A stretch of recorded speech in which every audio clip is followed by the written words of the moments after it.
बिस्मिल्लाहिर्रहमानिर्रहीम। अस्सलाम वालेकुम प्यारे बच्चों, क्या हाल हैं? उम्मीद है आप सब बिल्कुल खैरियत से होंगे। आज हम आपके सामने अपने दूसरी जमात की उर्दू की किताब के सबक नंबर 7 के साथ आपके सामने मौजूद हैं। सबक नंबर 7 बेसिकली हमारा जो है एक नज़म है, मेरा देश। सफ़ा नंबर 41 और 42 की हम आज पढ़ाई करेंगे। अपनी ये नज़म मुकम्मल पढ़ लेंगे आज, और उसके बाद उसका हम समझेंगे और उसकी अपने दोबारा से पढ़ाई घर में करनी है। तो चलें बच्चों, अपनी ये पढ़ाई शुरू करते हैं। सबक नंबर 7, मेरा देश। मेरा देश मतलब मेरा मुल्क, मेरा वतन। अहम अल्फाज, गहवारा। गहवारा जगह को कहते हैं, घर को कहते हैं, या किसी वतन को या मुल्क को कहा जाता है गहवारा। झंडा। झंडा हमें पता है कि इसे कहते हैं झंडा। हम किसी भी मुल्क के कौमी निशान को झंडा कहते हैं, जो उनका जाहिर करता है। जुर्रत। अलम। अलम मीन्स झंडा। और लहराना।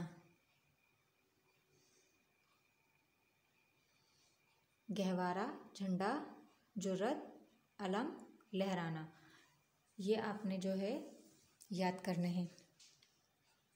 अब हम पढ़ते हैं अपनी सबक की तरफ। मेरा देश है पाकिस्तान, इस पर सदक़े मेरी जान। मेरा देश है प्यारा प्यारा, दीन इस्लाम का ये गहवारा। इन दो अशार में शायर क्या फरमाते हैं, क्या बताना चाह रहा है ये शेर में, कि मेरा देश है पाकिस्तान मतलब मेरा मुल्क, मेरा वतन है पाकिस्तान। इस पर सदक़े मेरी जान, इस पर मेरी जान भी कुर्बान। सदक़े मीन्स कुर्बान कर देना कोई भी चीज़। मेरा देश है प्यारा प्यारा, मेरा मुल्क जो है वो बहुत प्यारा प्यारा है। दीन इस्लाम का ये गहवारा।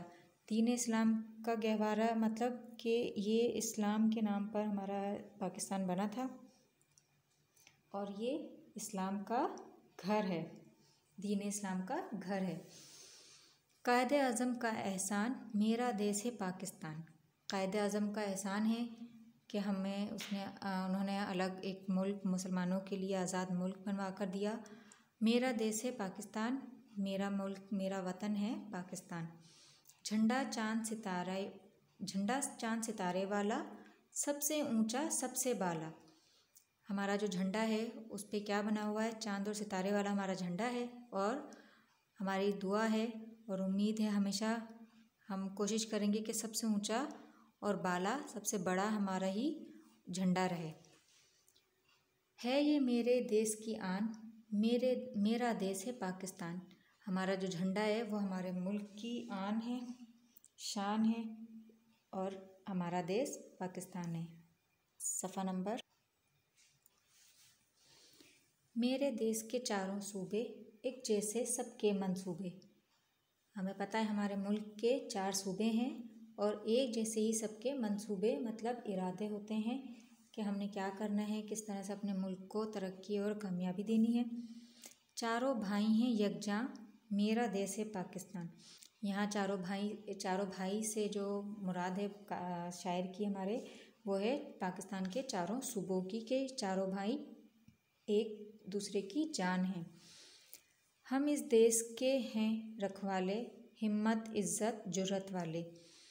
हम सब जो इस मुल्क में रह रहे हैं वो कौन है, इसके रखवाले हैं, हिफाजत करने वाले हैं, हिम्मत, इज़्ज़त और जुर्रत वाले।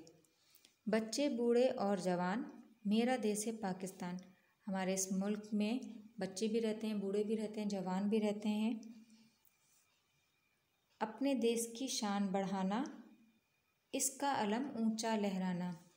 हमें अपने देश की, अपने मुल्क की जो है शान बढ़ानी चाहिए, और इसका अलम मतलब झंडा इसका जो है हमेशा ऊंचा ही लहराना चाहिए, और कोशिश करनी चाहिए कि हमारे मुल्क का जो झंडा है वो हमेशा ऊंचा रहे। ये है कायद का फरमान, मेरा देश है पाकिस्तान। और ये हमारे कायद का भी फरमान है कि इसका अलम जो है, इसका झंडा जो है हमेशा ऊंचा लहराना है हमने। मेरा देश है पाकिस्तान, इस पर सदक़े मेरी जान। यहाँ पे हमारी ये नज़म ख़त्म हुई। मोहम्मद इसहाक़ जलालपुरी इसके शायर हैं। उन्होंने ये नज़्म हमारे लिए लिखी है, हमारी उर्दू की दूसरी किताब के लिए। उम्मीद है आपको ये सबक नज़्म समझ में आई होगी और आपने इसको दोबारा से पढ़ना है और इसको जो है ज़हननशीं रखनी है, ताकि जब हम अपना काम करें, इसकी मश्क करें आगे, तो आपको ये याद हो। चलें आए मज़ीद जानते हैं। पाकिस्तान का कौमी परचम अमीरुद्दीन कुदवाई ने डिज़ाइन किया था। बच्चों आपको पता है पाकिस्तान का कौमी झंडा जो है, हमारा जो कौमी परचम है, वो किसने उसका डिज़ाइन जो है, उसका खाका जो है वो पेश किया था? अमीरुद्दीन कुदवाई ने। तो बच्चों आज के लिए इतना ही। आपने ये नज़म दोबारा पढ़नी है और उसको याद करना है।